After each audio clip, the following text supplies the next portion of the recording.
Tänases Motopurgi saates vaatame üle need 2 rõõmsasilmsat maamsimasinat. See siin on 2007 aasta Toyota Yaris ja see on 2003 aasta BT Cruiser. Mis seal ikka? Hakkame pihta.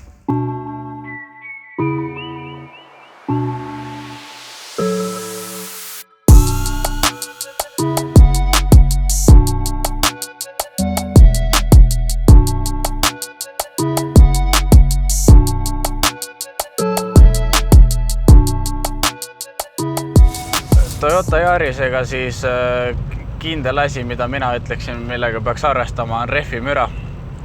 Rehvimüra on üsna hästi ikkagi salongi kuulda, tuleb rehvivalikut kaaluda hoolega. Esiklaas on tegelikult, ekraan on väga võimas suur, näeb väga hästi välja. Meil on küljepeeglid, auto ise on tillukene, küljepeeglid on sama suured kui Maasterilt, ütleks.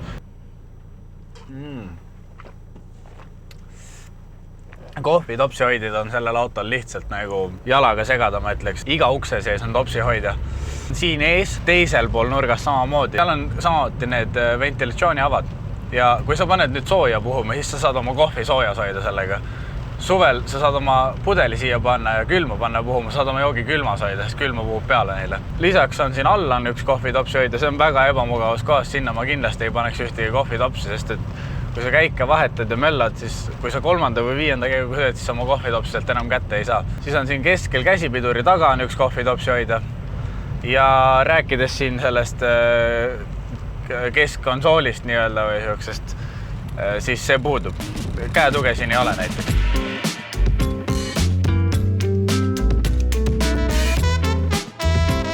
Selline auto, millega pereema sõidab linna vahel ringi, vaatab mingi kütuse kulu on mingi olematu, ees elektrilised aknad, taga klassikaline vändakaken, tagaaken, üsna pisikene, sealt midagi välja ei näe.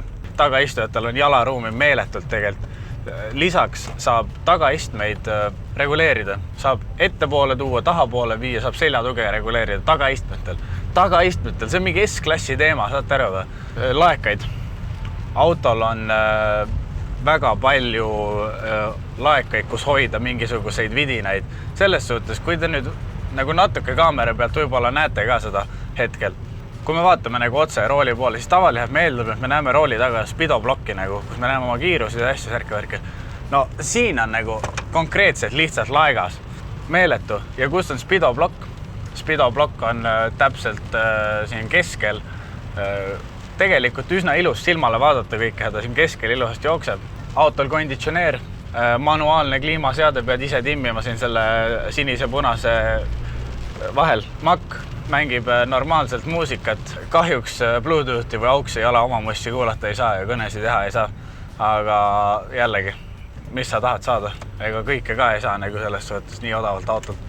Mootor on siis diisel, 1.4 äkki või midagi sellist, võib-olla 1.6, ma ei mäleta, kilovatte kuskil 60-70 vahel. Aga no, paned selle teise käigu alla ja oi, kus läheb. Ei noh, asi lendab, noh, ma ütlen, meeletu.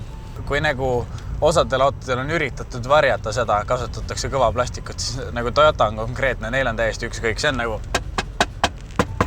nagu kõva plastik lihtsalt. Iste kõrgus on mingisugune väga veidralt kõrge autol. Sa istud nagu mingi maasturis põhimõtteliselt, mingi ülikõrgel. Lisaks mulle ei meeldi selle auto puhul see, et kuna ta on nii pisike punn, siis mina oma jalga näiteks sirgeks ei saa lükata siin seda vasakut jalga. Mul on lihtsalt konkreetselt nagu mingi 90-kraadise nurga all kogu aeg.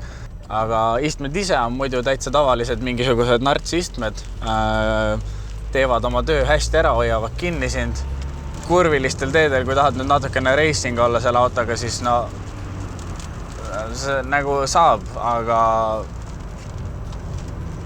ma ütleks, et see ei ole vist see teema. Seega see tõmme nagu kõva ei ole just. Teise käiguga on, ma olen linnas, teise käiguga on. Igal autol on teine käik, on see maagiline käik minu arust.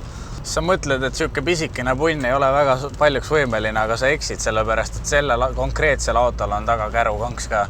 Ja sinna sa viskad selle kerghaagise taha ja paned veel kerghaagise ka täis. Ja ma olen sõitnud selle autoga ja ma tean, see auto veab selle kerghaagise ära. Sara normaalne.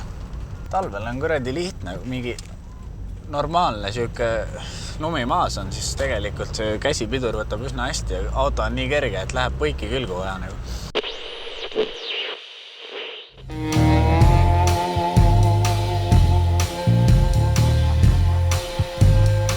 No nii, mis ma oskan öelda, istusin siis ümber siia BT Cruiserisse, see on siis Chrysler BT Cruiser, kes ei tea, siis üks väga imeliku kujuga auto väljast, ma ei tea, kuidas see siukene õnnestus neil, aga nii ta on.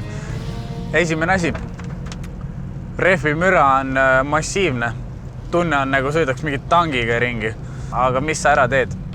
Selline ta on. Rool on üüratu, see on nagu reaalne traktor, nagu reaalse traktoriga sõidaks, siuke tunne on. Siuke korralik 2.3 või 2.2 diisel või mis ta on, 89 või 90 kilovatti või midagi siukest.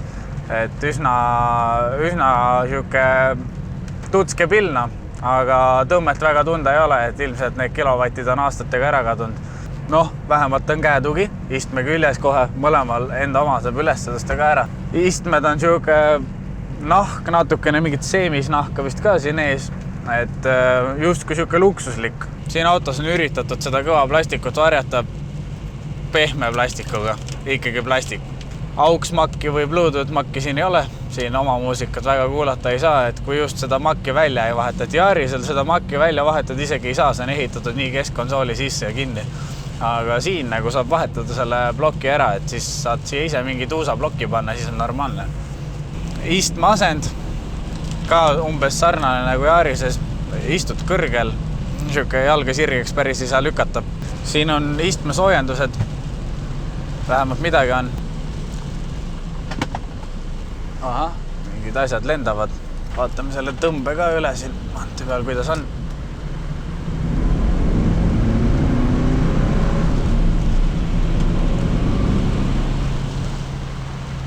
No ei ole seda tõmmet sellel autol enam üldse järgi. Topsi hoided, mis ma oskan öelda, topsi hoided väga kehva koha peal, kuskil põrandal pead siin mingi kreeni tõmbama ennast, et saada tops kätte, siis pärast tagasi panna ka pärast mingi jamamine.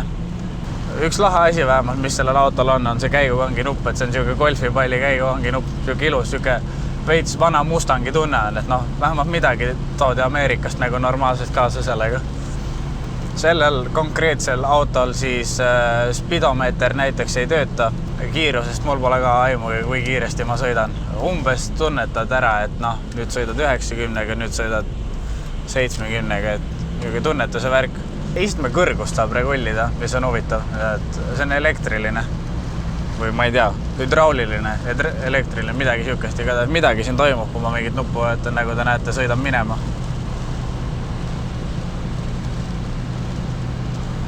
Esimesest ekraanist siin väljavaade on, ta ei ole kehva, aga ta ei ole hea ka. Küljepeeglid sellel autol on väidetavad soojendusega, aga ma ei tea, kas need töötavad. Autol on 4x L-aknad siis, aga klassikaliselt on niimoodi, et siin ukse peal justkui on siuke nupp, mida tahaks vajutada, et saad akna alla lasta. Millegi pärast saad uksed kinni lahti teha, et see ei olegi akende nupp.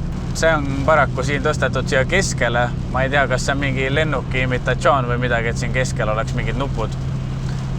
Kõik 4 akent saab siit reguleerida. Pluss siis taguistajatel on ka kõige maailma veidramas kohas, ma ütleks, need akende avajad.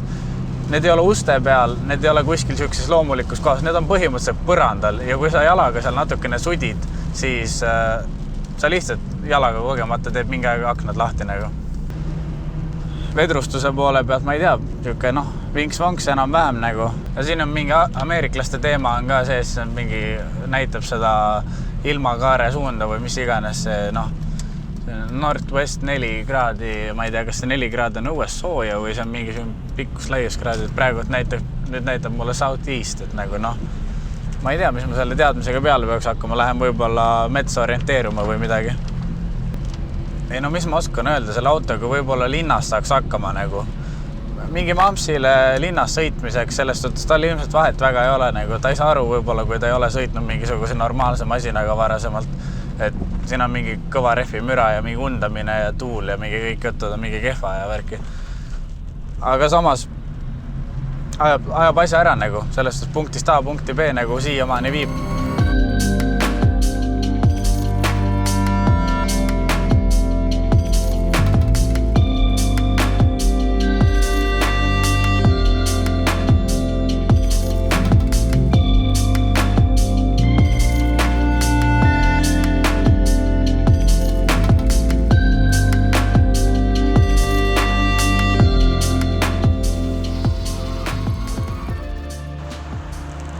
ega siin pikka juttu ei ole, ma arvan, et saite ise ka aru, kumb auto veits parem on. Kas hoiate Poola auto hinnast kokku ja saate mingisuguse veidre iseloomuga sõiduriista või ostate normaalse mampsi masina endale. Ilm on nii kehvakene ja vähe pikale ka kiskunud, lähen võtan väikse kohvi ja naudin laupäeva edasi.